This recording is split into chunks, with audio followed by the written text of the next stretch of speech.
আইন নিজের হাতে তুলে নেবেন না। কথাটি কেন বলা হয়, কি কারণে বলা হয়? বলা হয় মব জাস্টিসকে নিরুৎসাহিত করতে।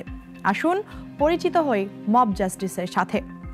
শাব্দিক অর্থে এই মব জাস্টিসের মানে দাঁড়ায় উচ্ছৃঙ্খল জনতার বিচার। জনগণ যখন আইনি প্রক্রিয়ার বাইরে গিয়ে বিচার নিজের হাতে তুলে নেয়, তাই মব জাস্টিস।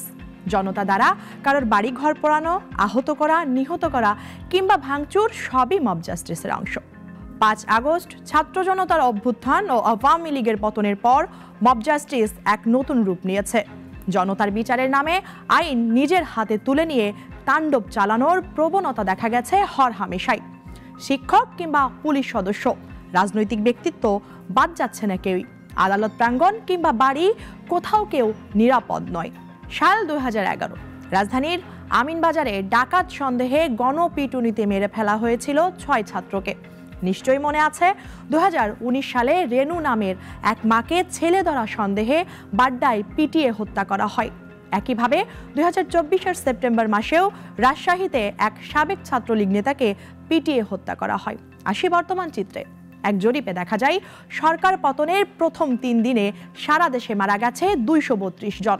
নির্বিচারে পোড়ানো হয়েছে ঘরবাড়ি, ঘটনা ঘটেছে শিক্ষকদেরকে পেটানো ও লাঞ্ছিত করানো হয়েছে জোরপূর্বক পদত্যাগ।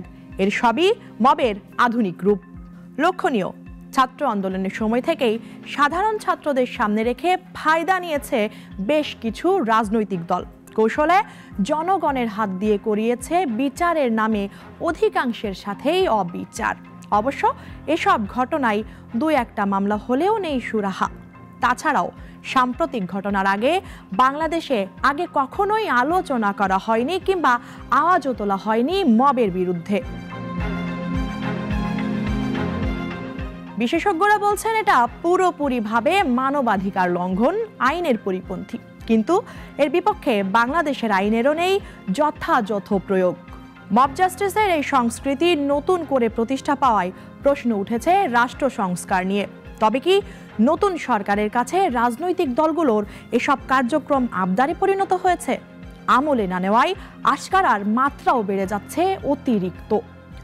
বিশেষজ্ঞরা বলছেন মব জাস্টিস বন্ধে নিশ্চিত করতে হবে বিচার বিভাগের স্বাধীনতা, সচেতন করতে হবে জনগণকে, কথা বলতে হবে মব জাস্টিসের বিরুদ্ধে।